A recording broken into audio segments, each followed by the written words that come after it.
وقت کم مقابلہ سخت. فیاض حسین چوہان صاحب ہمارے ساتھ موجود ہیں. بہت شکریہ آپ کا چوہان صاحب. چوہان صاحب just coming to the point, کیونکہ یہاں پر پہلے ڈار صاحب قربان ہوئے, پھر انہوں نے سیاست چھوڑی, پھر فاروق حبیب صاحب بدل گئے, پھر تمام لوگ اس طرح سے بدلتے چلے جا رہے ہیں. اندلیب عباس صاحبہ بھی آ گئی ہیں آپ کی پارٹی میں.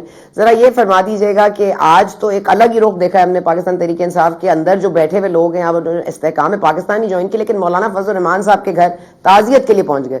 آپ کی کامنٹ سر اس پر. بسم اللہ الرحمن الرحیم. دیکھیں, مولانا فضل الرحمان صاحب کے پاس اسد کیسر صاحب یا علی محمد خان صاحب گئے اور ان کی امامت میں نماز ادا کی. مجھے وہ 14 مئی کی رات 6:30 بجے کی وہ ترجمانوں کی اور قائدین کی زوم میٹنگ یاد آ گئی, جو چیئرمین تحریک انصاف 9 مئی کی گرفتاری کے بعد جب باہر آئے تو پہلی میٹنگ انہوں نے قائدین کی بلائی, جس پہ ٹوٹل 14 بندے تھے. اس میں چیئرمین تحریک انصاف نے عاطف خان کو اور تیمور جھگڑا کو مخاطب کر کے کہا تھا کہ عاطف خان اور تیمور جھگڑا ابھی اسی وقت ٹویٹ کرو کہ کل سے ہم فضل الرحمان کے مدرسوں کے باہر مظاہرے شروع کریں گے کے پی کے میں, اور کل سے پورے کے پی کے میں گلی محلوں کی سطح پہ جہاں جہاں پہ مولانا فضل الرحمان صاحب کے مدرسے ہیں وہاں پہ ہم نے مظاہرے کر رہے ہیں. اس کا کیا مطلب تھا؟ اس کا مطلب تھا کہ گلی گلی محلے محلے میں خانہ جنگی.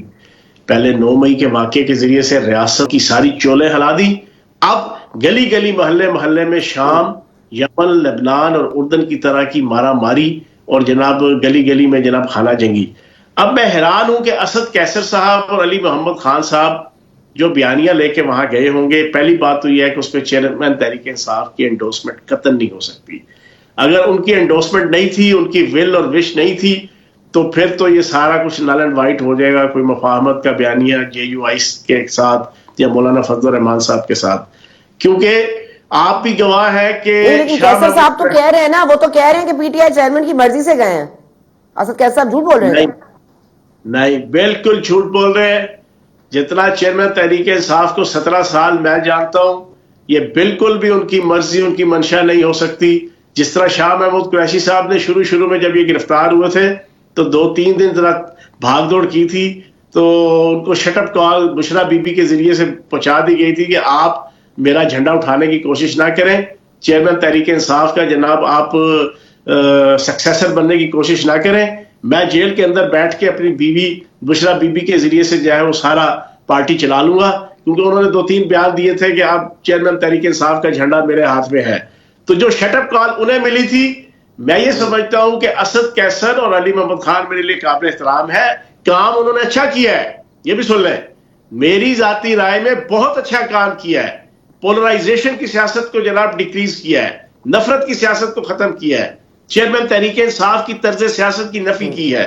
لیکن میرا کہنا یہ ہے کہ اس میں چیئرمین تحریک انصاف کی ول, وش اور مرضی, منشا اور تمنا شامل نہیں ہے.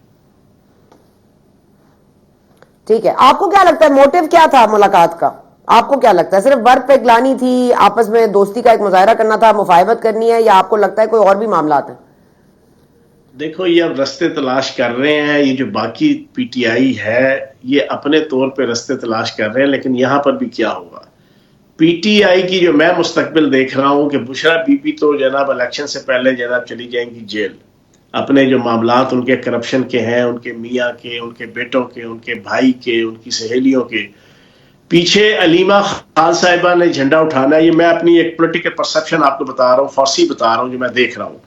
علیمہ خان صاحبہ نے جناب پارٹی کی چیئرمینی کا جناب جھنڈا اٹھانا ہے, اس کو تسلیم نہیں کرنا نہ اسد کیسر صاحب نے اور نہ باقی جناب پی ٹی آئی کے جو بچے کچے لوگ ہیں اکا دکا. اس پہ ان کا آپس میں کلیش ہونا ہے. انہوں نے کے پی کے کی سطح پہ اپنی پی ٹی آئی کے جناب معاملات چلانے کی کوشش کر رہے ہیں, جس کا آج انہوں نے آغاز کر دیا ہے, جو میں چیزیں دیکھ رہا ہوں. اور اس آغاز سے وقتی طور پہ ان کو کچھ پرسنالٹیز کو تو فائدہ ہو جائے گا, لیکن پی ٹی آئی کو اوور آل نقصان ہوگا, جو میں چیز دیکھ رہا ہوں.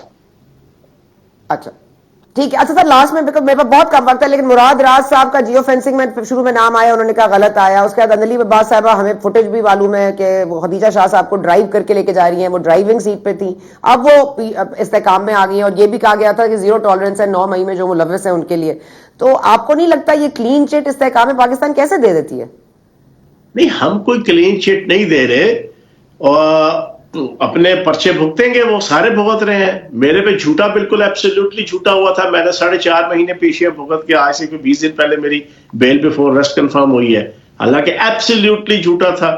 لیکن یہ لوگ اگر انوالو جو ہے وہ اپنے کیسز بھگتیں گے، کیسز کا سامنا کرنا پڑے گا. لیکن اگر وہ کھل کھلا کے آ کے کوئی پولیٹیکل اپنی موٹیو کا اظہار کرتے ہیں تو ٹھیک ہے وہ کریں، لیکن عدالت کی کارروائی پروسیکیوشن 9 مئی کے کیسز کے حوالے سے وہ تو ان کا سامنا کرنا پڑے گا. اچھا ٹھیک ہے. اور یہ بھی یاد رہے کہ ملٹری کورٹ میں ٹرائل نہیں ہوگا، اب سویلین کورٹ میں ہوگا. اوکے، بہت شکریہ فیاض الحسن چوہان صاحب، آپ نے بڑا نیا زاویہ کھول دیا ہے کہ کیا ہوگا پاکستان تحریک انصاف، کہ کون کہاں سے پاور کوریڈورز ہلیں گے، کون کون پاور لینے کی کوشش کرے گا اور کس کے ہاتھ میں آئے گا. علیمہ خان صاحبہ واقعی پھر یہ کیا نئے رستے واقعی تلاش کر رہے ہیں. علیم محمد خان صاحب سے کوشش کریں گے ہم اگلے پروگرام میں بات کریں. آپ نے پروگرام دیکھا، شکریہ.